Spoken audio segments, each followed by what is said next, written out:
வேதத்தை திறந்து லூக்கா 1ஆம் அதிகாரத்துக்கு திருப்பிக் கொள்ளலாம். நமக்கு கொடுக்கப்பட்ட தலைப்பு என்ன தலைப்பு சொல்லுங்களேன்? நிறைவான ஆசீர்வாதத்தை பெற்ற எலிசபெத்தை பற்றி நம்ம இந்த 3 நாட்களும் தியானிக்க போகிறோம். ஆண்டவர் இந்த வார்த்தையை போதகர் அவர்களுக்கு கொடுத்திருக்கிறார் என்றால் அதற்கு ஒரு நோக்கம் உண்டு. ஹல்லேலூயா. நிச்சயமாக இந்த எலிசபெத்துடைய வாழ்க்கையில் ஆண்டவர் என்ன செய்தார், அவர்கள் எப்படி நடந்து கொண்டாங்க என்பதை நம்ம தியானிக்கும் பொழுது நிச்சயமாக நிறைவான பலனை பெற்ற எலிசபெத்தை போல உங்கள் ஒவ்வொருவரையும் மாற்றுவார் என்பதில் ஒரு சந்தேகமும் இல்லை. லூக்கா 1ஆம் அதிகாரம் 5 மற்றும் 7ஆம் வசனத்தை நம்ம வாசிக்க கேட்கலாம். லூக்கா 1:5 மற்றும் 7. யூதேயா தேசத்தின் ராஜாவாகிய ஏரோதின் நாட்களில் அபியா என்னும் ஆசாரிய வகுப்பில் சகரியா என்னும் பெயர் கொண்ட ஆசாரியன் ஒருவன் இருந்தான். சகரியா என்னும் பெயர் கொண்ட ஆசாரியன் ஒருவன் இருந்தான். அவன் மனைவி ஆரோனுடைய குமாரத்திகளில் ஒருத்தி, அவள் பெயர் எலிசபெத். 7ஆம் வசனத்தை பார்க்கும் பொழுது, எலிசபெத் மலடியா இருந்தபடியினால் அவர்களுக்கு பிள்ளை இல்லாதிருந்தது. இருவரும் வயது சென்றவர்களாயும் இருந்தார்கள். எலிசபெத் மலடியா இருந்தபடியால் அவர்களுக்கு பிள்ளை இல்லாதிருந்தது. இருவரும் வயது சென்றவர்களாயும் இருந்தார்கள். பாருங்க, இந்த எலிசபெத் வாழ்க்கையில பார்க்கும் பொழுது ஒரு இல்லாத ஒரு சூழ்நிலை இல்லையா, ஒரு மலட்டுத்தன்மை காணப்படுகிறது. அவர்கள் இருவரும் வயது சென்றவர்களாக இருந்தாங்க அப்படின்னு சொல்லப்பட்ட அந்த வார்த்தையிலிருந்து நம்ம அறிந்து கொள்ள முடிந்தது. அவர்கள் ரொம்ப நாளாய் அதற்காக காத்து கொண்டு இருக்கிறாங்க. அவங்க ஒரு வெயிட்டிங் பீரியட்ல இருக்கிற ஒரு காலம், ஒரு கப்பலாக இருந்தாங்க, ஒரு தம்பதியா இருந்தாங்க. பல வருடங்களாய் வேதாகம ஆராய்ச்சியாளர்கள் சொல்றாங்க 60 வயதுக்கும் மேற்பட்டவர்களாக இருந்தாங்க. ரொம்ப நாளாய் ஆண்டவரிடத்துல அவங்க வேண்டுதல் செய்தும் பெற்றுக்கொள்ளாம இருந்தாங்க. ஆனா ஒரு நாள் வந்தது, ஆண்டவர் அவர்களை கடாட்சித்தார். ஆண்டவர் ஒரு நல்ல பிள்ளையை கொடுத்தார். ஆனா பாருங்க, அந்த வெயிட்டிங் பீரியட் இருக்கு பாருங்க, பல நாட்கள் வயது சென்றவர்களா இருந்தாங்க. ஆனா எலிசபெத்தோடைய வாழ்க்கையில அந்த வெயிட்டிங் பீரியட் அப்படியே வெயிட்டிங் பீரியடாவே முடியல. ஹல்லேலூயா. அதற்கு ஒரு எண்ட் இருந்தது. ஹல்லேலூயா. ஆண்டவர் அந்த வெயிட்டிங் பீரியடை ஒரு முடிவுக்கு கொண்டு வந்தார். ஹல்லேலூயா. அந்த காத்திருப்பை ஒரு முடிவுக்கு கொண்டு வந்தார். ஹல்லேலூயா. இன்றைக்கு நம்முடைய காத்திருப்புகளையும் அவர் முடிவுக்கு கொண்டு வருவார் என்பதில் ஒரு சந்தேகமும் இல்லை. ஹல்லேலூயா. அநேக காரியங்களுக்காக காத்து கொண்டு இருக்கலாம். அது வேலை ஒரு சின்ன காரியமா இருக்கலாம், இல்லை ஒரு பெரிய காரியமா இருக்கலாம். சிலர் இடத்துல இருந்து உங்களுக்கு பணம் வரணும், பல நாட்களாய் பல வருஷங்களாய் இந்த பணம் எனக்கு நிலுவையில் இருக்கு, இந்த ப்ரொமோஷன் எனக்கு நிலுவையில் இருக்கு. இன்னும் சகோதரிகள் நீங்க சொல்லலாம், ஒரு வேளை எனக்கு பிள்ளை இல்லாம நான் காத்து கொண்டு இருக்கிறேன், என்னுடைய பிள்ளைகளுடைய வாழ்க்கையில ஆசீர்வாதத்திற்காக நான் காத்து கொண்டு இருக்கிறேன், என் பிள்ளைகளுடைய திருமணத்துக்காக, என்னுடைய திருமணத்திற்காக நான் காத்து கொண்டு இருக்கிறேன். எப்படி ஆனாலும் சரி, ஆண்டவர் நம்மை காத்து கொண்டே அப்படியே விட்டுற மாட்டார். ஹல்லேலூயா. அந்த காத்திருப்பு நாட்கள் முடிவுக்கு வரும். இன்னைக்கு என்ன டாபிக்ல நம்ம மெடிடேட் பண்ண போறோம் தெரியுமா? எலிசபெத்தின் காத்திருப்பு. ஹல்லேலூயா. எலிசபெத்தின் காத்திருப்பு. ஒரு வசனத்தை வாசிக்கலாம். நீதிமொழிகள் 13ஆம் அதிகாரம் 12ஆம் வசனத்தை நம்ம பார்க்கலாம். நீதிமொழிகள் 13:12. நெடுங்காலமாய் காத்திருத்தல் இருதயத்தை இழைக்க பண்ணும், விரும்பினது வரும்போதோ ஜீவ விருட்சம் போல் இருக்கும். ஹல்லேலூயா. நெடுங்காலமாய் காத்திருக்கிறது ரொம்ப கஷ்டம் தான் இல்லையா? ரொம்ப கஷ்டம். அந்த வெயிட்டிங் பீரியட் பாருங்க, அது ரொம்ப கஷ்டம். யாருக்குமே வெயிட் பண்ணுறதே பிடிக்காது இல்லையா? ஒரு ஹாஸ்பிட்டலுக்கு போனால் டக்குன்னு டாக்டரை பார்த்துடணும், பஸ் ஸ்டாண்டில் போனால் டக்குன்னு பஸ்ஸில் ஏறிடணும், சாப்பாடு பசிச்சா உடனே நம்ம ஆர்டர் பண்ணி சாப்பிட்றோம். இப்படி தான் இன்றைக்கு வாழ்க்கையில் நம்ம வெயிட் பண்ணுறதுக்கே முடியாத ஒரு சூழ்நிலையில் இருக்கிறோம். ஆனால் வசனம் சொல்லுகிறது, நெடுங்காலமாய் காத்திருத்தல் இருதயத்தை இழைக்க பண்ணும், ஆனால் விரும்பினது வரும்போதோ அது ஜீவ விருட்சம் போல் இருக்கும். ஹல்லேலூயா. இன்றைக்கு விதை விதைத்து நாளைக்கு அது மரமாய் மாறும் என்று சொல்லி விரும்பினா அது நடக்குமா? நடக்காது. அந்த விதை அது முளைத்து, அதை வேர் விட்டு, அதை வேர் பற்றி அது செடியாய் செடியாய் மாறி அதுக்கப்புறம் ஒரு மரமாய் மாறி அதுக்கப்புறம் தான் அதில் கனியை நம்ம எதிர்பார்க்க முடியும். ஆனால் இன்னைக்கு யாருக்குமே வெயிட் பண்ண முடியல. ரொம்ப கஷ்டமாக இருக்குது. அந்த வெயிட் பண்ணுற காலம் நம்மளால் சும்மாவே இருக்க முடியாத ஒரு கஷ்டமான காலமாக இருக்குது. அது ஒரு சின்ன காரியமாக இருக்கலாம், நான் சொன்னது போல் பெரிய காரியமாக இருக்கலாம். எனக்கு நல்லா ஞாபகம் இருக்குது, அப்பா அடிக்கடி சொல்லுவாங்க, அவங்க ஆரம்ப காலத்தில் சைக்கிளுக்காக நான் ரொம்ப நாள் வெயிட் பண்ணேன், நான் ஒரு மோட்டார் சைக்கிள் வாங்குறதுக்காக நான் ரொம்ப நாள் நான் காத்திருந்தேன்னு சொல்லுவாங்க. இன்றைக்கெலாம் அது சொன்னால் என்ன பைத்தியக்காரத்தனமாக இருக்குது, ₹1 கொடுத்தா இப்போ சைக்கிள் தருவாங்க, பைக் தருவாங்க, இஎம்ஐயில் கட்டி நம்ம வாங்கிடலாமே அப்படின்னு சொல்லுவாங்க. ஆனால் உண்மையிலே இந்த காத்திருக்கிற நேரம் பாருங்க, அது ரொம்ப கஷ்டமான காலம். ஹல்லேலூயா. ஆபகுக்கு 2ஆம் அதிகாரம் 3ஆம் வசனம் எல்லாருக்கும் பரிச்சயமான வசனம். அதை திருப்பி பாருங்க. ஆபகுக்கு 2:3. குறித்த காலத்துக்கு தரிசனம் இன்னும் வைக்கப்பட்டிருக்கிறது, முடிவிலே அது விளங்கும், அது பொய் சொல்லாது, அது தாமதித்தாலும் அதற்கு காத்திரு, அது நிச்சயமாய் வரும், அது தாமதிப்பதில்லை. ஹல்லேலூயா. குறித்த காலத்துக்கு தரிசனம் இன்னும் வைக்கப்பட்டிருக்கு. இன்னும் எனக்கு நிறைவேறலையே, இன்னும் நிறைவேறலையே, இன்னும் இந்த காரியம் நடக்கலையே, இன்னும் இந்த காரியம் நடக்கலையே. எலிசபெத் கூட அப்படிதான் யோசித்து கொண்டு இருந்திருப்பாங்க இல்லையா? நான் ஜெபிக்கிறேன், இன்னும் எனக்கு பிள்ளை இல்லையே, பிள்ளை இல்லையே, பிள்ளை இல்லையே அப்படின்னு யோசித்து கொண்டிருந்திருப்பாங்க நான் நினைக்கிறேன். இந்த வசனம் சொல்லுகிறது, குறித்த காலத்துக்கு தரிசனம் இன்னும் வைக்கப்பட்டிருக்கிறது. குறித்த காலம் என்று ஒரு காலம் இருக்கிறது. ஹல்லேலூயா. அந்த குறித்த காலத்தை நம்ம எவ்வளவுதான் நம்ம அழுது புரண்டாலும் அதை முன்பாகவும் கொண்டு வர முடியாது, நம்மளால தள்ளியும் போட முடியாது. ஹல்லேலூயா. அந்த குறித்த காலத்துக்கு நம்ம காத்திருக்கணும். ஹல்லேலூயா. ஆனா அந்த காத்திருக்கிற சமயத்துல நாம் எப்படி இருக்கிறோம், அது ரொம்ப முக்கியம். ஹல்லேலூயா. இன்றைக்கு எலிசபெத்தோடைய வாழ்க்கையிலிருந்து எலிசபெத் காத்திருந்த நேரத்துல எப்படி இருந்தாங்க என்பதை நம்ம அறிந்து கொள்ள போகிறோம். ஆபிரகாமை குறித்து நம்ம வாசிக்கிறோம், அவன் பொறுமையோடே இருந்து வாக்குத்தத்தம் பண்ணப்பட்டதை அவன் பெற்றுக்கொண்டான். ஹல்லேலூயா. வாக்குத்தத்தம் பண்ணப்பட்டது 100 வயதுல தான் ஆண்டவர் தீர்மானித்து வைத்திருந்தார். 100 வயதுல தான் ஆண்டவர் பிள்ளையை கொடுத்தார். ஆனா பாருங்க, இன்றைக்கு நம்மளால காத்திருக்கவே முடியல இல்லையா? கஷ்டமா இருக்கு, கண்ணீராய் வருகிறது. இன்றைக்கு எலிசபெத் எப்படி காத்திருந்தாங்க, அவங்க எப்படி இந்த காத்திருப்பு நாட்களை கழித்தாங்க, எப்படி அவங்க நடந்து கொண்டாங்க என்பதை குறித்து நம்ம பார்க்க போகிறோம். லூக்கா 1ஆம் அதிகாரம் 5 மற்றும் 6 வசனங்களை நம்ம திரும்பவும் வாசிக்கலாமா? லூக்கா 1:5 மற்றும் 6 வசனங்கள். யூதேயா தேசத்தின் ராஜாவாகிய ஏரோதின் நாட்களில் அபியா என்னும் ஆசாரிய வகுப்பில் சகரியா என்னும் பெயர் கொண்ட ஆசாரியன் ஒருவன் இருந்தான். அவன் மனைவி ஆரோனுடைய குமாரத்திகளில் ஒருத்தி, அவள் பேர் எலிசபெத்து. அடுத்த வசனம். அவர்கள் இருவரும் கர்த்தரிட்ட சகல கற்பனைகளின் படியையும் நியமங்களின் படியையும் குற்றமற்றவர்களாய் நடந்து தேவனுக்கு முன்பாக நீதி உள்ளவர்களாய் இருந்தார்கள். பாருங்க, எலிசபெத் எப்படி நடந்து கொண்டாங்கன்னு 6ஆம் வசனத்தில் பார்க்கும் பொழுது, அவர்கள் இருவரும் கர்த்தரிட்ட சகல கற்பனைகளின் படியையும் நியமங்களின் படியையும் குற்றமற்றவர்களாய் நடந்து தேவனுக்கு முன்பாக நீதி உள்ளவர்களாய் இருந்தாங்க. 7ஆம் வசனத்தில் பார்க்கும் பொழுது, மலடியாக இருந்ததுனால பிள்ளை இல்லாது இருந்தது, இருவரும் வயது சென்றவர்களாய் இருந்தாங்க. அந்த காத்திருப்பு நாட்களில் பாருங்க, அந்த இல்லாமையில் பாருங்க, வனாந்தரமா இருக்கிற அந்த சூழ்நிலையில எலிசபெத்தும் சகரியாவும் எப்படி இருந்தாங்கன்னு 6ஆம் வசனம் சொல்லுகிறது. அவர்கள் குற்றமற்றவர்களாய் நீதியாய் நடந்து கொண்டார்கள். ஹல்லேலூயா. இந்த காத்திருப்பு நேரத்துல நம்முடைய இருதயம் எப்படி இருக்கிறது, நம்முடைய பேச்சு எப்படி இருக்கிறது, நம்முடைய வாயிலிருந்து வருகிற வார்த்தைகள் எப்படி இருக்கிறது? ஆண்டவரை பற்றி குறை சொல்லுகிறோமா?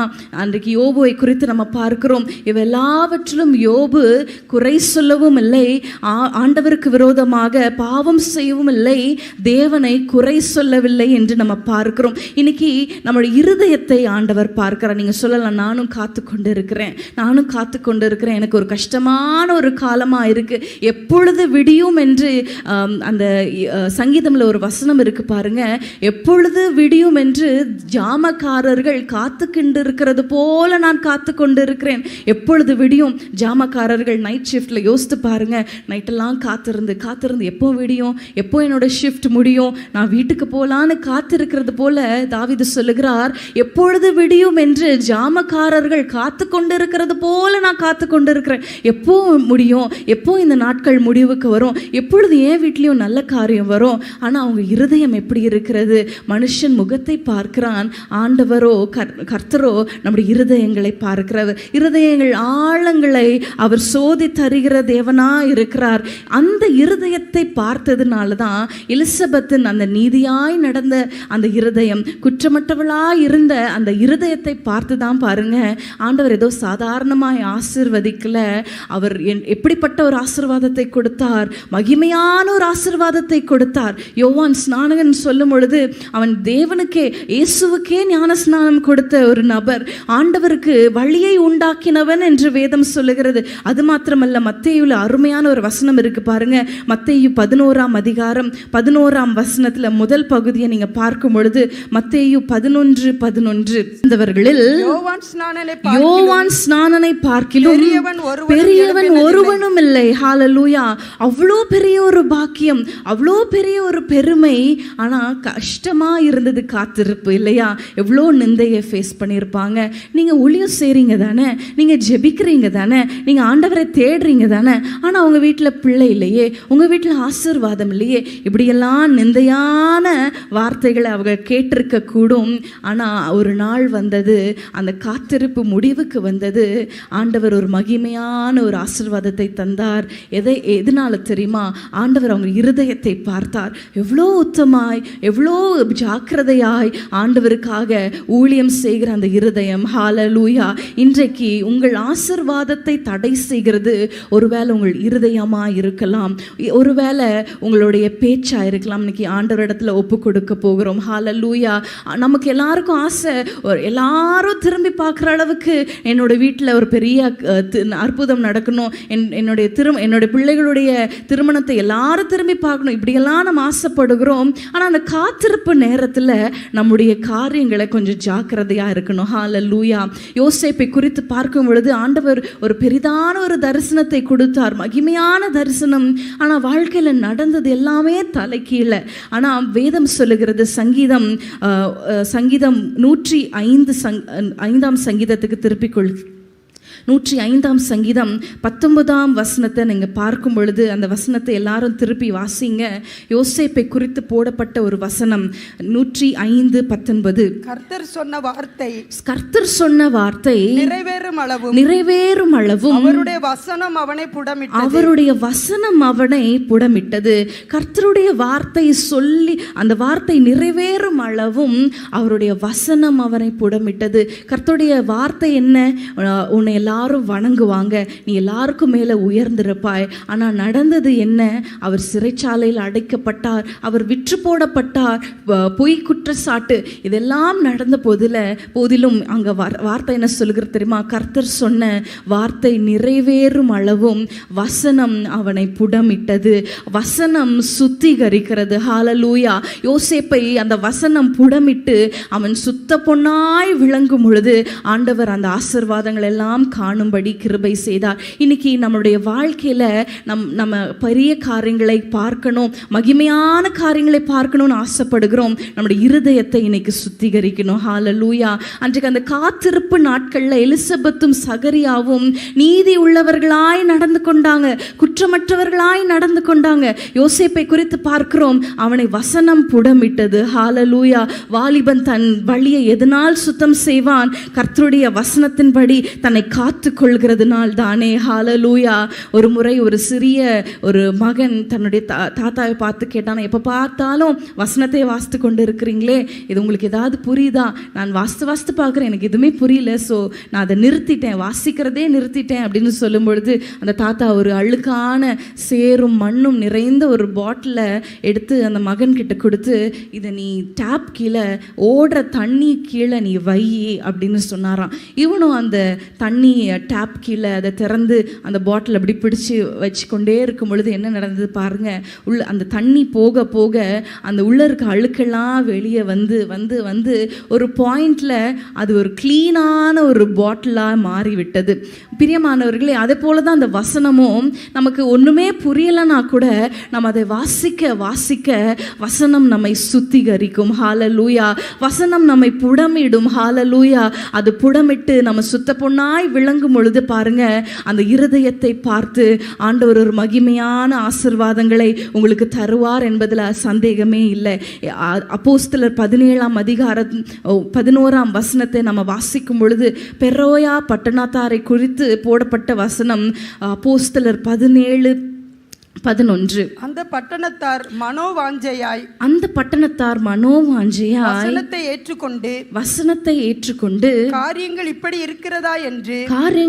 இருக்கிறதா என்று தினந்தோறும் வேத வாக்கியங்களை ஆராய்ந்து பார்க்கிறதுனால் தெசலோனிக்கேயில் உள்ளவர்களை பார்க்கிலும் நற்குணசாலிகளாய் இருந்தார்கள். நற்குணசாலிகளாய் மாறினார்கள். ஹalleluya. எதனால தெரியுமா? வசனத்தை அவங்க ஆராய்ந்து பார்க்கிறதுனால. இன்றைக்கு நம்முடைய இருதயத்தை மாற்ற விரும்புகிறார். நம்முடைய குவாலிட்டிஸை ஆண்டவர் மாற்ற விரும்புகிறார். இந்த காத்திருப்பு நாட்களில் நம்மை சுத்திகரித்து கொள்ளணும். சுத்திகரிக்க இந்த வசனத்தின் மூலமாக நம்மை சுத்திகரிக்க போகிறோம். ஹalleluya. நீங்கள் வீட்டில் இருக்கும் பொழுது, வேதனையாக இருக்கும் பொழுது, உங்கள் உங்களுடைய படுக்கையில் நீங்கள் கண்ணீர் வடிக்கும் பொழுது, ஏன் இந்த காலம், ஏன் எனக்கு இவ்வளோ கஷ்டம், ஏன் இந்த அடைப்பட்ட ஒரு சூழ்நிலை, ஏன் எனக்கு இவ்வளோ இருளான சூழ்நிலை, அப்படியெல்லாம் நீங்கள் குவெஸ்டின் கேட்காம இந்த வசனத்தை வாசிங்க. வசனத்தை வாசிக்க வாசிக்க வேதம் சொல்லுகிறது, இந்த வசனத்தை வாசிக்கிறதுனால் அவர்கள் நற்குணசாலிகளாய் மாறுகிறார்கள். ஹalleluya. எலிசபெத்து நீதி உள்ளவளாய் நற்குணசாலியாய் இருந்ததுனால அவளுக்கு நிறைவான பலன். இந்த காத்திருப்பு நாட்களை நம்ம அழுது கொண்டே கழிக்காம இந்த வேதத்தை வாசிக்கிறவர்களாய், வேதத்தை தியானிக்கிறவர்களாய் நம்ம மாறணும். ஹalleluya. நான் அடிக்கடி என்னுடைய கணவர்கிட்ட நான் பேசும்போது நான் கேட்பேன், ஏன் இந்த காரியம் நடக்கலை, ஏன் இந்த ஜெபத்துக்கு பதில் வரல, ஏன் இன்னும் தாமதமாகுது, ஏன் ஆண்டவர் இதுக்கு பதில் கொடுக்கல அப்படின்னு நான் அடிக்கடி கேட்பேன். ஆனால் அவங்க கிட்ட இருந்து ஒரே பதில் தான் வரும். என்ன தெரியுமா சொல்லுவாங்க? ஆண்டவர் இன்னும் நம்ம கிட்ட இன்னும் நிறைய எதிர்பார்க்கிறார், இன்னும் நம்ம மாறணும், இன்னும் அவருக்கு ஏற்றபடி மாறணும்னு எதிர்பார்க்கிறார். நாம் மாறும் பொழுது ஆண்டவர் அந்த ஜெபத்துக்கெல்லாம் பதில் கொடுப்பார் என்று சொல்லுவாங்க. உண்மைதான் இல்லையா? யோசேப்பை வசனம் புடமிட்டது. அந்த வசனம் புடமிட்ட பிறகு அவர் சொன்ன காரியம் நிறைவேறினது. ஹalleluya. எலிசபெத்துடைய வாழ்க்கையில அவள் நீதியாய் குற்றமற்றவளாய் நடந்து கொண்டால் அந்த காத்திருப்பு நாட்கள் முடியும் பொழுது ஒரு மகிமையான ஒரு ஆசீர்வாதம். ஹalleluya. யாக்கோபுடைய வாழ்க்கையில எல்லாமே இருந்தாலும் அவன் ஆண்டவரிடத்துல வந்து கேட்கிறான், ஆண்டவரே என்னை ஆசீர்வதியுங்க, என்னை ஆசீர்வதித்தால் உம்மை விட்டு நான் விட மாட்டேன் அப்படின்னு சொல்லும் பொழுது ஆண்டவர் அங்க கேட்கிறார். என்ன கேட்கிறார்? எல்லாரும் தூங்குறீங்களா? பக்கத்துல பார்த்து கேளுங்க, என்ன கேட்டார் ஆண்டவர்? யாக்கோபை பார்த்து என்ன கேட்டார் சொல்லுங்க, கேளுங்க, பக்கத்துல பார்த்து கேளுங்க. யாராவது தூங்குறாங்கன்னா எழுப்பி விடுங்க. என்ன கேட்டார்? உன் பேர் என்ன?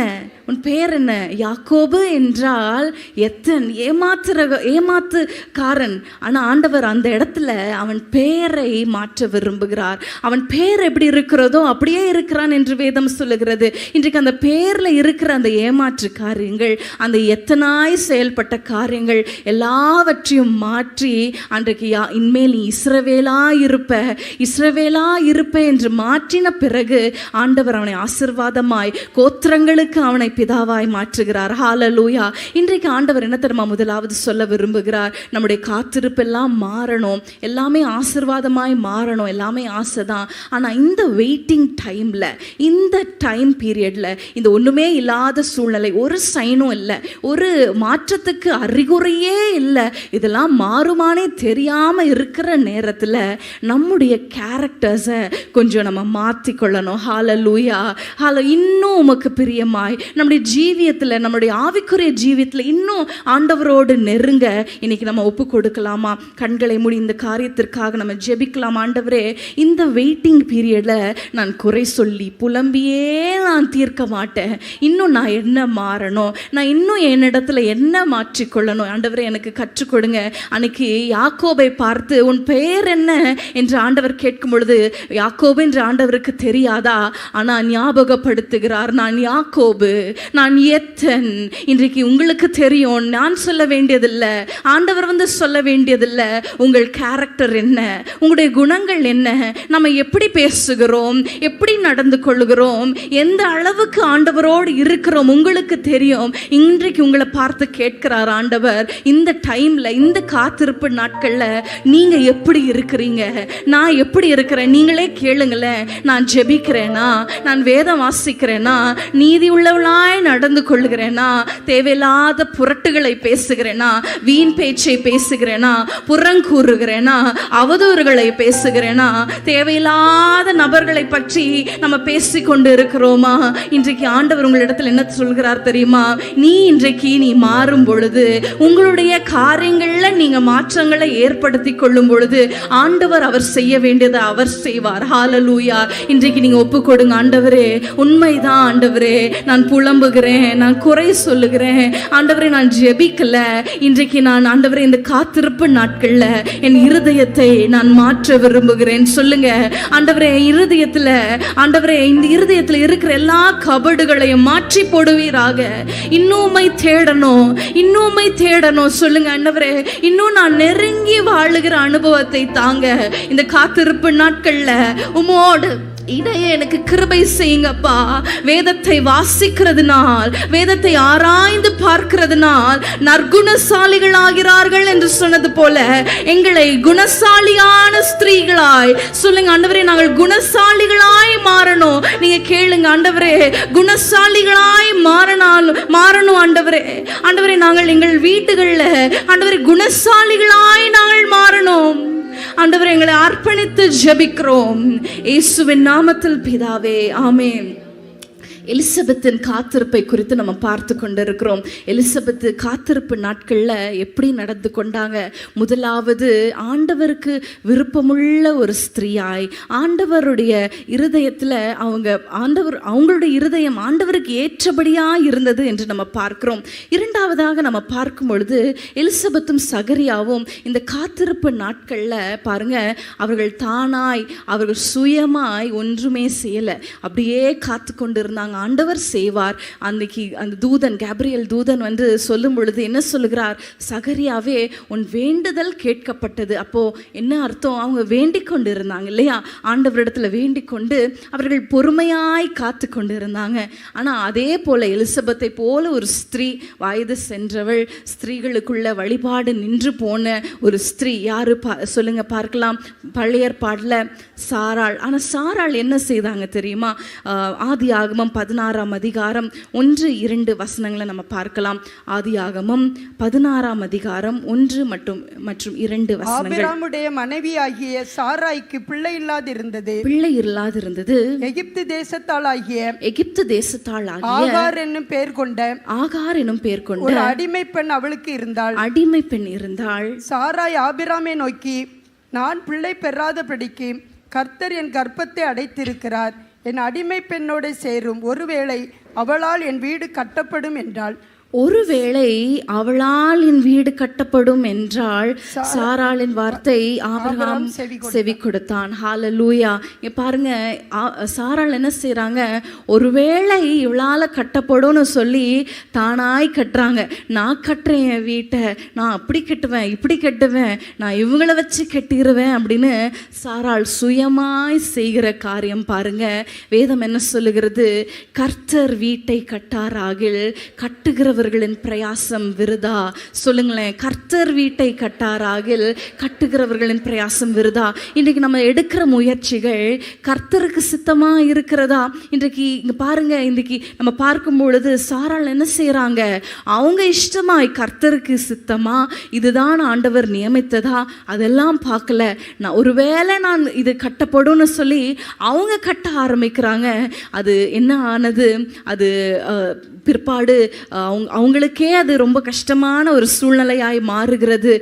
வாக்குத்தத்தம் பண்ணப்பட்ட ஈசாக்குக்கு அது அது நிந்தையாய் அவன் நிந்திக்கிறான் என்று நம்ம பார்க்கணும். இஸ்மவேல் அவனை ஏளனமாய் பார்க்கிற ஒரு சூழ்நிலை வருகிறது. வாக்குத்தத்தம் பண்ணப்பட்டவர்களுக்கு விரோதமான ஒரு சந்ததி எழும்பிற்று.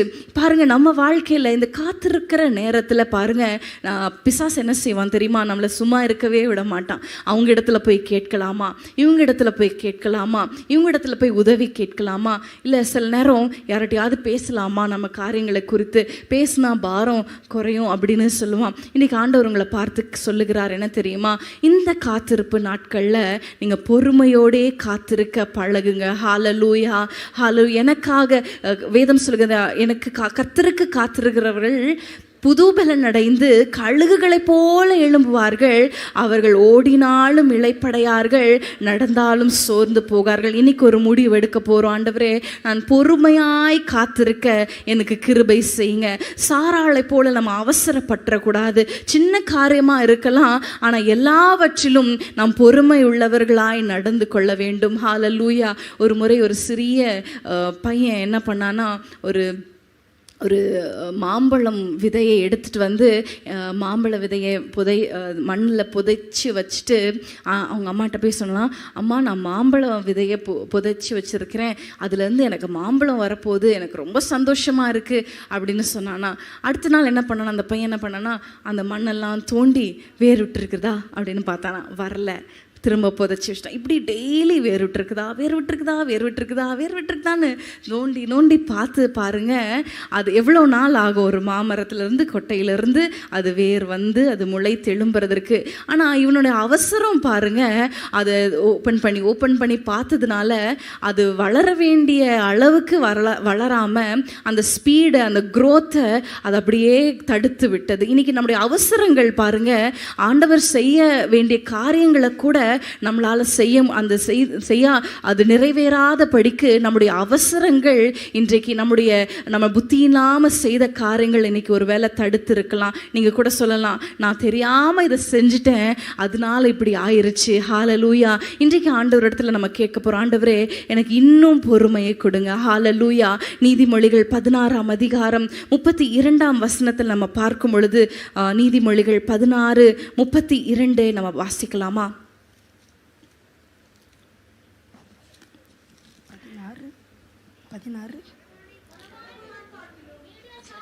பலவானை பார்க்கிலும் நீடிய சாந்தமுள்ளவன் உத்தமன், பட்டணத்தை பிடிக்கிறவனை பார்க்கிலும் தன் மனதை அடக்குகிறவன் உத்தமன். தன் மனதை அடக்குகிறவன் உத்தமன்.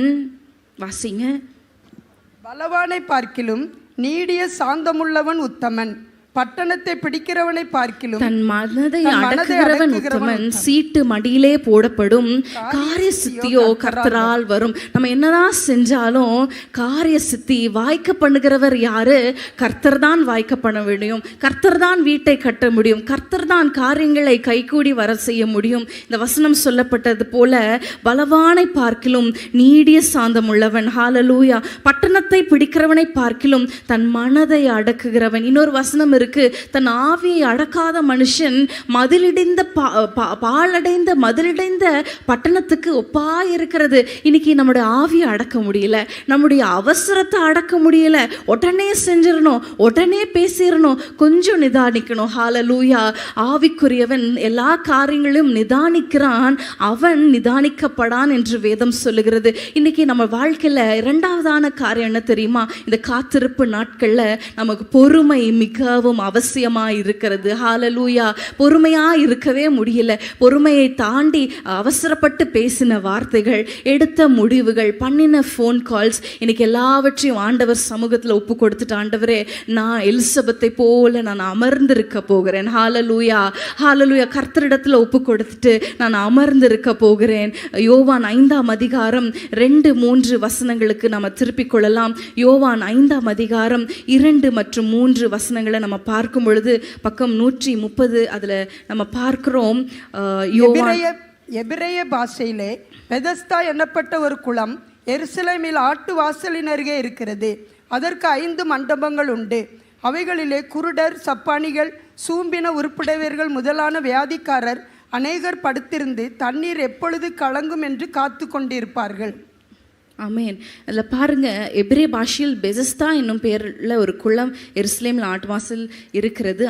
3ஆம் வசனத்தில் பார்க்கும் பொழுது, அவைகளில் குருடர், சப்பானிகள், சூம்பின உறுப்புடையவர்கள் முதலான வியாதிக்காரர் படுத்திருந்து தண்ணீர் எப்போது கலங்கும் என்று காத்து கொண்டு இருப்பாங்க. அங்கே சப்பானிகளெல்லாம் வியாதிப்பட்டவங்களாம் என்ன சொல்கிறாங்க, அங்கே தண்ணி எப்பவும் கலங்கும் பொழுது அங்கே நான் இறங்கினேன்னா எனக்கு ஆசீர்வாதம் கிடைக்கும், எனக்கு சுகம் கிடைக்கும்னு சொல்லி தண்ணீரை பார்த்து கொண்டு இருக்கிற ஒரு காரியம், ஒரு சூழ்நிலை. இன்னைக்கு கூட யாராவது எனக்கு ஹெல்ப் பண்ணுவாங்களா, இவங்க எனக்கு ஹெல்ப் பண்ணுவாங்களா, இவங்க எனக்காக இந்த வார்த்தையை சொல்லுவாங்களா, இவங்க என் மகளுக்கு ஒரு வரனை கொண்டு வருவாங்களான்னு சொல்லி அநேகர் காத்து கொண்டு இருக்கிறாங்க. ஆனால் 7ஆம் வசனத்தில் பார்க்கிறோம், அந்த சப்பானி என்ன சொல்லுகிறான், அதற்கு வியாதியஸ்தன், ஆண்டவரே தண்ணீர் கலக்கப்படும் போது என்னை குளத்தில் கொண்டு போய் விடுகிறதற்கு ஒருவரும் இல்லை, நான் போகிறதுக்குள்ளே வேறொருவன் போய் முந்தி இறங்கி விடுகிறான். அவனுடைய சூழ்நிலையை சொல்றான், என்னை கொண்டு போய் விடுறதுக்கும் யாரும் இல்லை, நான் போறதுக்குள்ள எல்லாமே முடிஞ்சு போயிருது என்று சொல்லி மற்றவர்களை அவன் சார்ந்து கொண்டு இருக்கிற ஒரு சூழ்நிலை. இன்றைக்கு நம்ம வாழ்க்கையிலையும் எப்போது இது நடக்கும், அவங்க வந்தா நான் இந்த வார்த்தையை சொன்னா எனக்கு நடக்கும், இப்படியெல்லாம் மற்றவர்களை பார்த்து கொண்டு இருக்கிறதை நிறுத்திவிட்டு அன்றைக்கு இயேசு வந்தார், இயேசு அவனுக்கு சுகத்தை கொடுத்தார். இன்றைக்கு நம்முடைய விசுவாசம் கர்த்தர் பேரில் இருப்பதாக. ஹல்லேலூயா. நம்ம மற்றவர்களை எதிர்பார்த்து எப்பொழுது அவங்க நடக்கும், இது எப்போ வருவாங்க, அவங்க ஒரு வார்த்தை சொல்லுவாங்களா, இப்படியெல்லாம் நம்ம காத்திருக்கிறத விட்டுட்டு ஆண்டவரே நான் உமக்காக காத்திருக்கிறேன். ஹல்லேலூயா. அன்னாளுடைய வாழ்க்கையில் அவளுக்கும் பிள்ளை இல்லை, மலட்டு தன்மை அவளுக்கு நன்றாய் அறிந்து விட்டால் என்னுடைய கணவனால எனக்கு சந்தோஷத்தை உண்டாக்க முடியாது, என் கணவன் நிமித்தம் எனக்கு ஒரு பிள்ளை உண்டாகாது, ஆனால் நான் கர்த்தரிடத்துல நான் போவேன். ஹல்லேலூயா. கர்த்தர் சந்நிதியில் அவள் இருதயத்தை ஊற்றி விட்டாள். ஹல்லேலூயா. வேதம் சொல்லுகிறது, அப்புறம் அவள் துக்கமுகமாய் இருக்கவில்லை. ஏன் தெரியுமா, அவள் பாரத்தை எல்லாவற்றையும் இறக்கி வைத்துட்டு அப்புறம் அவள் துக்கமுகமாய் இருக்கவில்லை. கர்த்தர் அவளை கடாட்சித்தார், ஒரு பிள்ளையை கொடுத்தார். அந்த பிள்ளை எப்படிப்பட்ட ஒரு பிள்ளை, அது சாமுவேல் தீர்க்கதரிசி. ஹல்லேலூயா. தான் முதல் பெயர்ஷெபா மட்டும் அவனுடைய பிரசித்தம், அவனுடைய பெயர் பிரசித்தமாயிற்று என்று நம்ம பார்க்கிறோம். இன்னைக்கு நம்முடைய வாழ்க்கையில் நம்ம பொறுமையாய் இருக்கும் பொழுது பாருங்களேன், பொறுமையாய் காத்திருக்கும் பொழுது அதற்கேற்ற பலனை நமக்கு ஆண்டவர் கொடுப்பார். ஹல்லேலூயா. ரோல்ஸ் ராய்ஸ் என்ற ஒரு விலையுயர்ந்த ஒரு கார் உண்டு. அந்த காரை பாருங்க, அந்த காரை உருவாக்குகிறதற்கு, ஒரு காரை உருவாக்குறதற்கு 6 மாதங்கள் ஆகுமா. அவ்வளோ கஷ்டமான ஒரு கார், அவ்வளோ கடினமாக வெயிட்டிங் லிஸ்ட்டில் இருப்பாங்களாம் ப்ரீ புக் பண்ணிட்டு. அப்போ பாருங்க, ஏன் அவ்வளோ நாட்கள் எடுக்கிறது, ஏன்னா அவ்வளோ மதிப்புள்ள ஒரு பல கோடி மதிப்புள்ள அந்த கார் அது. இன்றைக்கு நம்மளுடைய வெயிட்டிங் டைம் கூட ரொம்ப லாங்காக இருக்கிறது போல இருக்கும். ஒன்று மட்டும் நினச்சிக்கொள்ளுங்க, யோவான் ஸ்நானகனை போல ஒரு மகிமையான ஒரு முடிவை உங்களுக்கு தர அவர் காத்து கொண்டு இருக்கிறார். ஹல்லேலூயா. ஹல்லேலூயா. முத்துக்கள் நம்ம எல்லாருக்கும் தெரியும், அது உருவாகுகிற விதம் தெரியுமா? அந்த முத்து, அந்த சிப்பிக்குள்ள அந்த முத்து எப்படி உருவாகுது தெரியுமா? அந்த சிப்பிக்குள்ளே இருக்கிற அந்த சதையான பகுதியில், அது பகுதி ரொம்ப சாஃப்டாக இருக்குமா. அப்போது அந்த சிப்பிக்குள்ளே ஏதோ ஒரு கல்லோ மண்ணோ ஏதோ ஒரு ஷார்ப்பான ஏதோ ஒரு காரியம் உள்ளே போகும் பொழுது அந்த சாஃப்ட் இருக்கிற அந்த சதையை அது இரிட்டேட் பண்ணும் பொழுது அது அந்த கல்லை, அந்த ஷார்ப்பாக இருக்குல்ல, அதை கவர் பண்ணுறதுக்காக, அந்த குத்தாமல் இரிட்டேட் பண்ணாமல் இருக்கிறதுக்காக அந்த ஒரு திரவத்தை சுரந்து கொண்டே இருக்குமா அந்த சிப்பி. அது சுரந்து சுரந்து சுரந்து பல நாட்கள், பல மாதங்கள் அது சுரந்து சுரந்து சுரந்து அது ஒரு அழகான ஒரு முத்தாய் மாறுகிறது. ஹல்லேலூயா. நிறைய நாட்கள் ஆனால் பெரிய முத்து. பெரிய முத்து என்றால் அது விலை அதிகம்.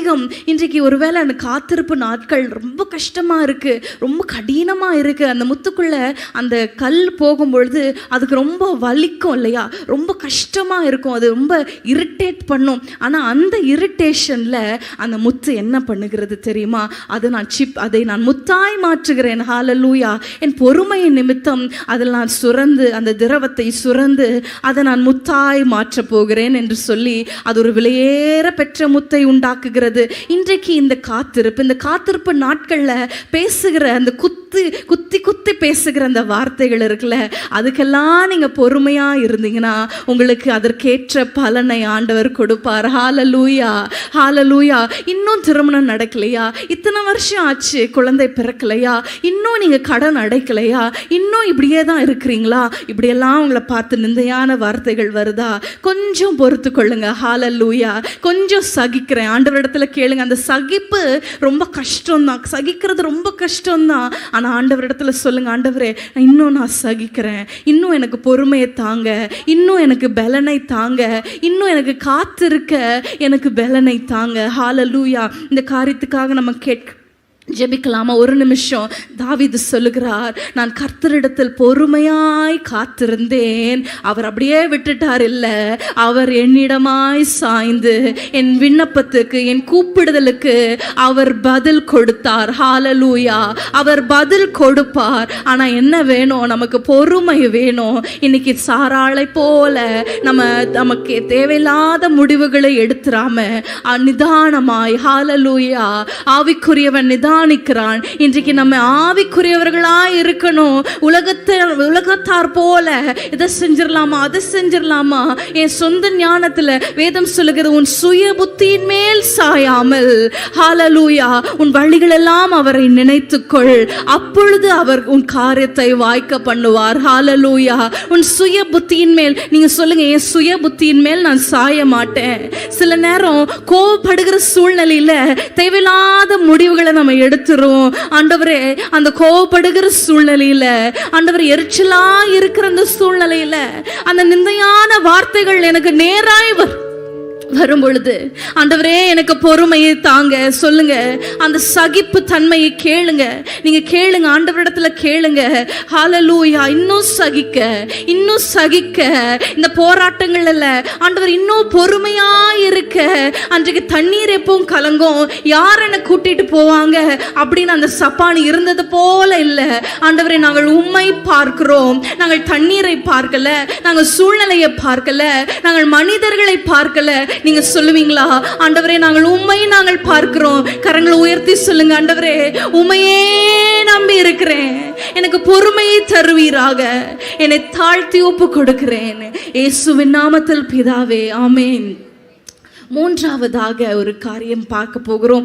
எலிசபெத்தின் காத்திருப்பில் அவங்க எப்படி நடந்து கொண்டாங்க என்பதை நம்ம தியானித்து கொண்டு இருக்கிறோம். இப்போ நம்ம பொறுமையை குறித்து நம்ம பார்த்தோம் இல்லையா? மூன்றாவதாக நம்ம பார்க்க போகிறோம் லூக்கா 1:8. அப்படி இருக்க அவன் தன் ஆசாரிய வகுப்பின் முறையின்படி தேவ சன்னதியிலே ஆசாரிய ஊழியம் செய்து வருகிற காலத்தில், ஆமேன். அந்த வசனத்தை நம்ம திரும்ப வாசிக்கும் பொழுது எல்லாரும் நீங்கள் உங்கள் வேதத்தை திருப்பி லூக்கா 1:8 நம்ம பார்க்கும் பொழுது, அப்படி இருக்க அவன் தன் ஆசாரிய வகுப்பின் முறையின்படி தேவ சந்நிதியிலே ஆசாரிய ஊழியம் செய்து வருகிற காலத்தில், அப்படி இருக்க அவங்க ஊழியம் செய்தாங்க அப்படின்னு வேதம் சொல்லுகிறது. அப்போ எப்படி இருக்க அப்படின்னு பார்க்கும் பொழுது, முந்தின வசனத்தில் நம்ம பார்க்கும் பொழுது 7 எலிசபெத்து மலடியா இருந்தபடியினால், வாசிங்க. எலிசபெத் மலடியா இருந்தபடியினால் அவர்களுக்கு பிள்ளை இல்லாது இருந்தது. இருவரும் வயது சென்றவர்களாயும் இருந்தார்கள். பிள்ளை இல்லாது இருந்தது, வயது சென்றவர்களாய் இருந்தார்கள். அப்படி இருக்க என்ன செய்து கொண்டிருந்தார்கள்? ஊழியம் செய்து கொண்டிருந்தார்கள். ஹல்லேலூயா. ஒன்றும் இல்லாத காலத்துல, மலடியா இருந்த காலத்துல, நிந்தையா இருந்த காலத்துல வீட்டை பூட்டிட்டு அப்படியே உட்காரல, அவர்கள் கர்த்தருக்காக எழுந்து ஊழியம் செய்தார்கள். ஹல்லேலூயா. அப்படி இருக்க சூழ்நிலைகள்லாம் தலைகீழா இருக்க, அப்படி இருக்க, எப்படி இருக்க, சூழ்நிலைகள்லாம் நிந்தையா இருக்கும் பொழுது ஒன்றுமே இல்லை, கையில் ஒன்றுமே இல்லை, நம்பிக்கை இல்லை, ஒன்றும் விசுவாசம் இல்லை நீங்க சொல்லலாம். ஆனா வேதம் சொல்லுகிற அப்படி இருக்க எலிசபெத்தும் சகரியாவும் கர்த்தருக்கு முன்பாக ஊழியம் செய்து கொண்டு இருந்தார்கள். ஹல்லேலூயா. அது ரொம்ப ஈஸியான காரியமா? கிடையவே கிடையாது. கேட்பாங்க, நீ என்ன எனக்கு ஜெபம் பண்றது, உனக்கே ஒன்றும் இல்லையே, உன் வீட்டிலேயே அற்புதம் நடக்கலையே, உங்களுடைய பிள்ளைகளே இப்படி இருக்கிறாங்களே, உன் வாழ்க்கையிலே ஆசீர்வாதம் இல்லையே, நீ என்ன ஊழியம் செய்யறது? அப்படியெல்லாம் பேச்சு வந்திருக்குமா? கண்டிப்பா வந்திருக்கோம்னு ஒருத்தங்க சொல்றாங்க. நிச்சயமாய் வந்திருக்கோம். வேதம் சொல்லுகிறது அப்படி இருக்க அந்த சூழ்நிலையிலும், அந்த கஷ்டமான சூழ்நிலையிலும் அவங்க ஆண்டவர் மேல வைத்திருந்த அன்பு பாருங்க. ஹல்லேலூயா. ஆண்டவருக்காக எழும்பி அவங்க ஊழியம் செய்த காரியத்தை நம்ம பார்க்கிறோம். இந்த காரியத்துல சகரியா ஊழியம் செய்தார் என்று பார்க்கிறோம். ஆனா எலிசபெத் பாருங்க, அவங்க ஒரு சப்போர்ட்டிவான ஒரு வைஃபா இருந்திருக்கிறாங்க நான் விசுவாசிக்கிறேன். இன்றைக்கு இருக்கிற சகோதரிகள் பார்க்கும் பொழுது ஒரு வேளை சொல்லியிருக்கலாம், நீங்கள் என்ன இப்படி போய் ஊழியம் செய்கிறீங்க, முதல்ல வீட்டு காரியத்தை கவனிங்க, முதல்ல ஃபீஸை கட்டுங்க, அப்புறம் போய் ஊழியம் செய்யுங்க, முதல்ல நம்ம காரியத்துக்காக பாருங்க, அப்புறம் போய் ஊழியம் செய்யலாம். அப்படியெல்லாம் சொல்லலை.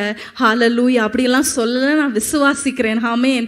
ஆனால் யோபுடைய ஒய்ஃப் பாருங்க, யோபு வாசிக்கலாமா? யோபு 2ஆம் அதிகாரம் 9ஆம் வசனத்தை நம்ம பார்க்கும் பொழுது, யோபு 2:9. அப்பொழுது அவன் மனைவி அவனை பார்த்து நீர் இன்னும் உம்முடைய உத்தமத்தில் உறுதியாய் நிற்கிறீரோ, தேவனை தூஷித்து ஜீவனை விடும். இன்னும் நீ ஆண்டவரை தேடுறியோ, இன்னும் நீ ஆண்டவர் மேல நம்பிக்கையா இருக்கிறீங்களோ, இன்னும் நீ ஊழியம் செய்றியா, உனக்கே இப்படி இருக்கிறது. இன்னைக்கு ஒருவேளை நீங்க அப்படிப்பட்ட வார்த்தைகளை நீங்க பேசி இருக்கலாம். இன்றைக்கு ஆண்டவரிடத்துல ஒப்பு கொடுக்க போறீங்க. ஹல்லேலூயா. எலிசபெத்துடைய வாழ்க்கையில பார்க்கும் பொழுது குறைவின் மத்தியில் அவள் எழும்பினாள். ஹல்லேலூயா. ஹல்லேலூயா.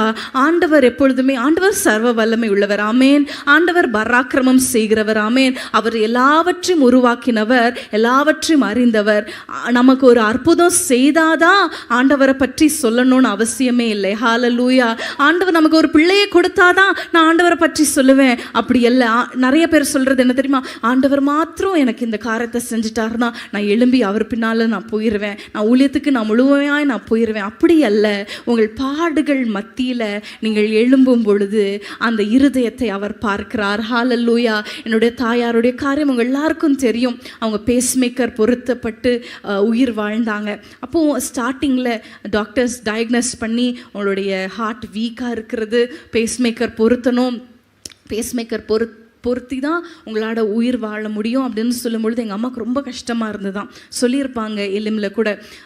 என்ன ரொம்ப வேதனைப்பட்ட ஆண்டவரிடத்துல சொன்னாங்களா, ஆண்டவரே எத்தனையோ பேருக்கு நல்ல இருதயத்தை கொடுத்துருக்குறீங்களே, ஏன் எனக்கு மட்டும் இப்படி ஒரு இருதயம், ஏன் எனக்கு இப்படி ஒரு பலவீனமான ஒரு இருதயத்தை கொடுத்துட்டீங்க? சரி கொடுத்துட்டீங்க, சரி இப்போது உங்களால் அற்புதம் செய்ய முடியும்ல, இப்போது எனக்கு ஒரு அற்புதம் செஞ்சுருங்க, இப்போது என்னுடைய ஹார்ட்டை குணமாக்குங்க, இப்போது என்னோடய ஹார்ட்டை பலப்படுத்திடுங்க, ஆப்ரேஷன் இல்லாமலே பேஸ்மேக்கர் இல்லாமலே நான் ஓட வச்சிருங்க அப்படின்னு சொல்லும் பொழுது அப்படி சொல்லிட்டு ஆண்டவர்கிட்ட சொன்னாங்களா, நீங்கள் எனக்கு அற்புதம் செஞ்சீங்கன்னா நான் போய் ஊழியம் செய்வேன் இல்லையா? இப்படி ஒரு பலவீனமான ஒரு இருதயத்தை சரீரத்தை வச்சுட்டு நான் என்ன போய் ஊழியம் செய்ய முடியும்? எங்கே போய் நான் ஊழியம் செய்ய முடியும்? நான் சொன்னால் கூட நீங்களே பேஸ்மேக்கர், நானே பேஸ்மேக்கர் வச்சுட்டு நான் எப்படி நான் மற்றவர்களுக்கு ஆண்டவர் சுகம் தருவார் என்று சொல்ல முடியும்னு சொல்லி வேதனையோடு அப்படியே படுத்து கொண்டு இருந்தாங்களாம். அப்பொழுது நான் 40 நாள் பிள்ளை பக்கத்தில் நானும் இருந்தேனா. அப்போது ஒரு திடீர்னு ஒரு கால் வந்து தான் பாருங்கள், ஆப்ரேஷன் எல்லாம் முடிஞ்சிருச்சு.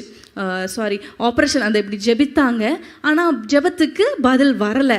ஆப்ரேஷன் நடந்தது, பேஸ்மேக்கர் பொருத்தப்பட்டது, அவங்களால பேஸ்மேக்கர் இருந்தால் தான் உயிர் வாழ முடியும் என்ற நிலைமைக்கு தள்ளப்பட்டாங்க. அப்பொழுதும் வேதனையோட, ஏன் ஆண்டவரே எனக்கு இதை அனுமதித்தீங்க, ஏன் எனக்கு அனுமதித்தீங்க அப்படின்னு சொல்லிக்கொண்டே இருக்கும் பொழுது ஒரு ஃபோன் கால் வந்து தான்.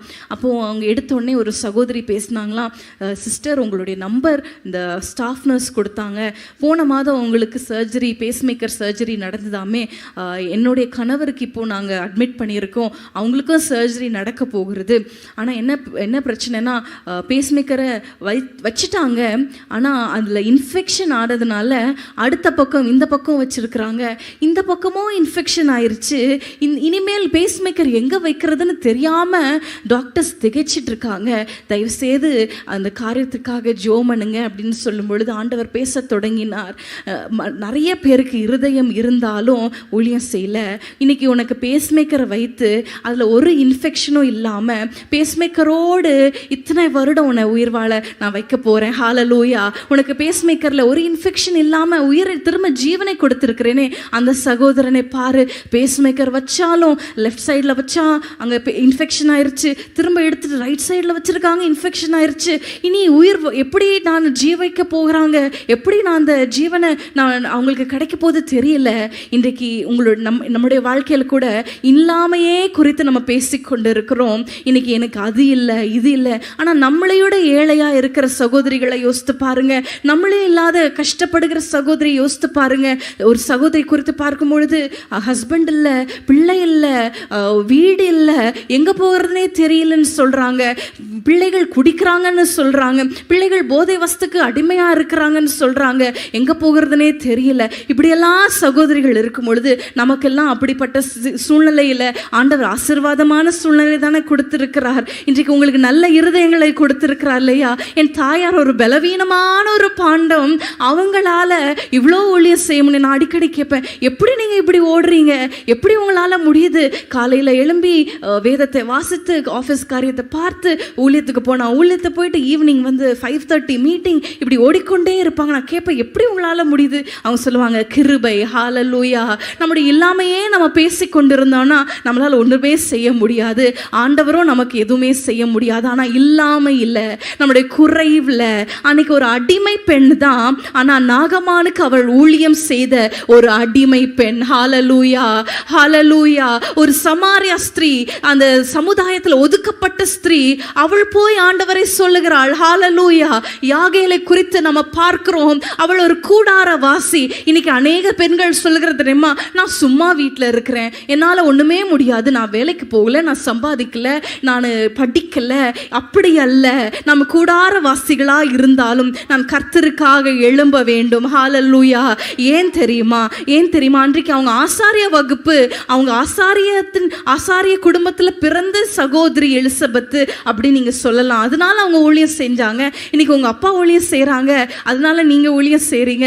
உங்கள் அம்மா ஊழியம் செஞ்சாங்க, அதனால ஊழியம் செய்கிறீங்க. உங்கள் கணவன் ஊழியக்காரர், அதனால ஊழியம் செய்கிறீங்க அப்படி நீங்கள் ஒரு வேளை சொல்கிறீங்களா? வெளிப்படுத்தல் 1ஆம் அதிகாரம் 6ஆம் வசனத்துக்கு திருப்பிக் கொள்ளுங்க. முக்கியமான ஒரு வசனம் வாசித்து விட்டு நம்ம ஜெபிக்க போகிறோம். வெளிப்படுத்தல் 1:6. நம்மிடத்தில் அன்பு கூர்ந்து தமது இரத்தத்தினாலே நம்முடைய பாவங்களற நம்மை கழுவி தம்முடைய பிதாவாகிய தேவனுக்கு முன்பாக நம்மை ராஜாக்களும் ஆசாரியர்களும் ஆக்கின அவருக்கு மகிமையும் வல்லமையும் என்றென்றைக்கும் உண்டாயிருப்பதாக. ஹல்லேலூயா, ஹல்லேலூயா. நம்மளை நேசித்து நம்மளை தேடி வந்து நம்ம பாவங்களற கழுவி உங்களுக்கு ஒரு குடும்பத்தை கொடுத்து, உங்களுக்கு ஒரு பிள்ளையை கொடுத்து, இன்னைக்கு நமக்கு உடுத்திருக்கிற உடையை கொடுத்து. ரோட்டில் பாருங்க, எத்தனை சகோதரிகள் நல்ல உடை, ஒரு சில மனநிலை குன்றின சகோதரிகளை பார்க்கும் பொழுது எவ்வளோ வேதனையா இருக்கு.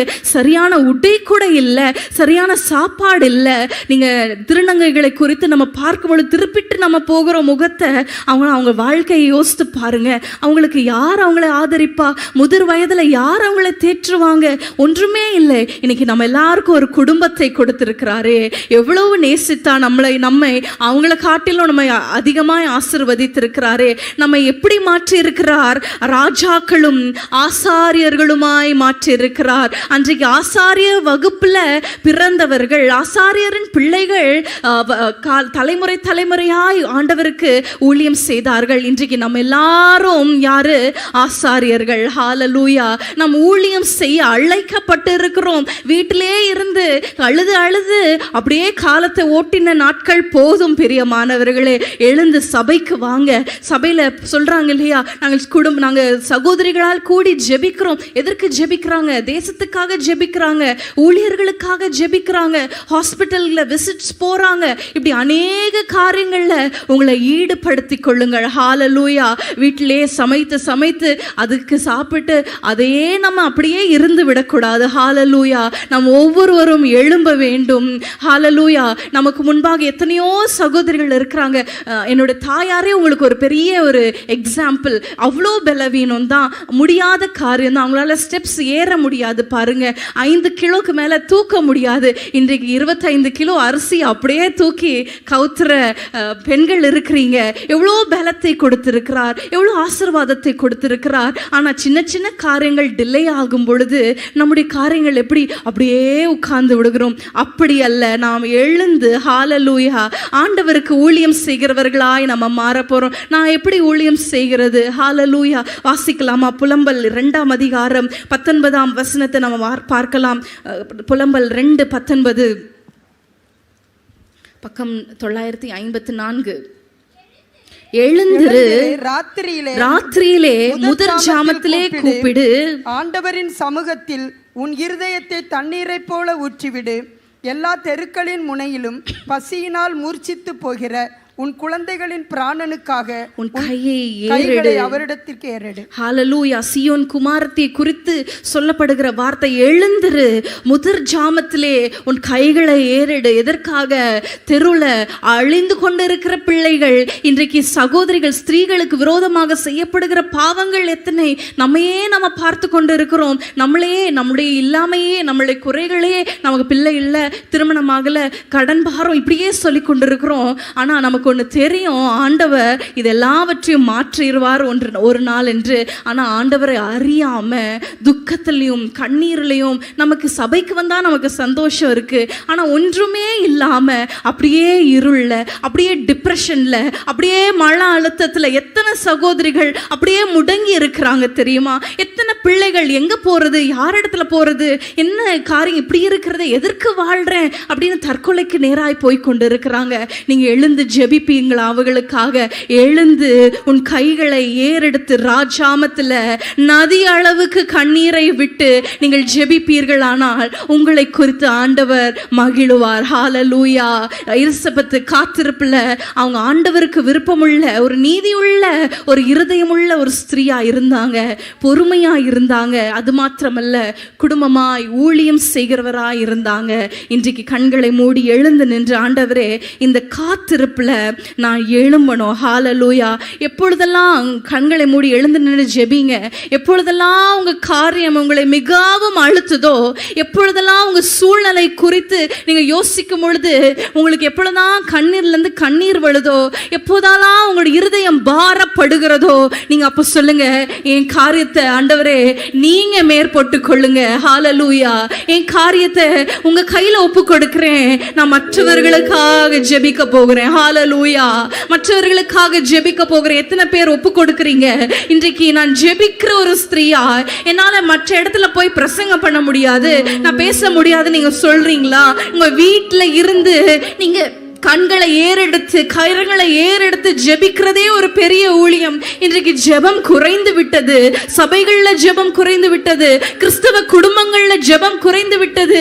இன்றைக்கு நீங்க எழும்புவீங்களா? கர்த்தரிடத்துல திறப்பில் நிற்கிற சகோதரிகளாக, ஊழியம் செய்கிறவர்களாக, ஆசாரியனாய் தெரிந்து கொண்டிருக்கிறாரே, ஆசாரியர்களாய் நம்மளை மாற்றி இருக்கிறாரே. ஹalleluya. உங்கள் காத்திருப்புல மற்றவர்களுக்காக ஜெபிங்க. உங்கள் காத்திருப்புல கர்த்தர் மற்றவர்களை நீங்க உற்சாகப்படுத்துங்க, உற்சாகப்படுத்துகிற ஸ்திரீகளாய் மாறுங்க. அன்றைக்கு ஒரு தெபோராள் எழுந்தால் அந்த தேசம் 20 வருஷம் அடிமையில இருந்தது. 20 வருஷம் அவங்க கஷ்டத்தை, கொடுமையை அனுபவித்தாங்க. ஆனா ஒரு தெபோராள், நான் தாயாக எழும்பும் அளவும் கிராமங்கள் பாழாய் போயின என்று வாசிக்கிறோம். இன்றைக்கு உங்கள் குடும்பம் பாழாய் இருக்கிறது போல, இடிந்து போய் இருக்கிறது போல, குடும்பம் உடைக்கப்பட்டு காணப்படலாம். இன்றைக்கு நீங்க ஒரு தெபோராளா எழும்புவீர்களா? இன்று உங்கள் குடும்பத்திற்காக, உங்கள் பிள்ளைகளுக்காக நீங்க எழும்பும் பொழுது ஹalleluya, ஆண்டவர் பெரிய காரியங்களை செய்வார். வாய்களை திறந்து ஜெபிங்க. ஆண்டவரே எனக்கு பலன் கொடுங்க, எனக்கு ஞானத்தை கொடுங்க, எனக்கு ஜெப ஆவியை கொடுங்க, ஜெபிக்கிற இன்ட்ரெஸ்ட் கொடுங்க, ஜெபிக்கிற இன்ட்ரெஸ்ட் கொடுங்க, ஜெபிக்கணும்ன்ற எண்ணத்தை கொடுப்பீராக. ரீகாபாலாபா சந்தரதலபகபா.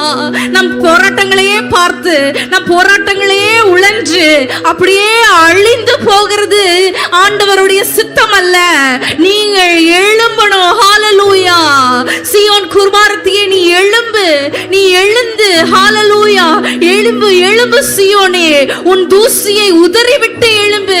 இன்றைக்கு உங்களுடைய நிந்தை அது ஒரு தூசி, இன்னைக்கு உங்களுடைய அவமானம் இருக்கிறதே அது ஒரு தூசி, உங்களுடைய வனாந்திரம் ஒரு தூசி, நீங்க இல்ல இல்ல இல்லன்னு சொல்றீங்களே அது ஒரு தூசி, அதை நான் உதறி விடுகிறேன் இயேசுவின் நாமத்தினாலே.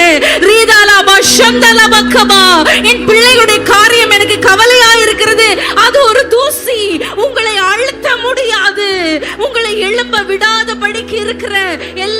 பிசாசின் கிரியைகளை இயேசுவின் நாமத்தினால் அழிக்கிறோம். ஆண்டவரே, எங்கள் ஜெபத்திற்கு, எங்கள் விண்ணப்பத்திற்கு நீர் பதில் தருகிறவரே, நாங்கள் நினைப்பதற்கும் வேண்டுவதற்கும் அற்புதம் செய்கிறவரே. ஹalleluya. என் விண்ணப்பத்திற்கு, என் ஜெபத்திற்கு பதிலை தருகிறவரே. அப்பா, எங்களுக்கு முடிவை தருகிறவரே. ஆண்டவரே, எதை குறித்தெல்லாம் கலக்கத்தோடு இன்னும் எவ்வளவு நாட்கள் ஆண்டவரே காத்திருப்பு, இன்னும் நான் எவ்வளவு நாள் காத்திருக்கணும் அப்படின்னு ஒருவேளை கஷ்டத்தோடு வந்திருப்பீர்கள். ஆனால் ஆண்டவரிடத்துல சொல்லுங்க, ஆண்டவரே, இந்த காத்திருப்பை கடந்து செல்ல எனக்கு பலனை தருவீராக, எனக்கு பலனை தாங்க. கேளுங்க, இந்த காத்திருப்புல பொறுமையா இருக்க எனக்கு பலனை தாங்க, கிருபையை தாங்க. இன்னும் சகிக்க, மனுஷர்களுடைய வார்த்தையை சகித்து கொள்ள பொறுமையா இருக்க எனக்கு பலனை தருவீராக. அப்பா, எங்கள் காரியங்களை உங்க கரத்தில் ஒப்பு கொடுக்கிறோம். ஒரு நாள் எலிசபெத்துக்கு ஆண்டவரே மகிமை உண்டானது போல, ஆண்டவரே பரிபூரண ஆசீர்வாதம் அடைந்தது போல எங்கள் குடும்பங்கள்ல, எங்கள் வீடுகள்ல ஆண்டவரே உம்முடைய ரட்சிப்பின் கம்பீர சத்தம் உண்டாயிருப்பதாக, உம்முடைய ஆசீர்வாதம் தங்கி இருப்பதாக. ஹalleluya.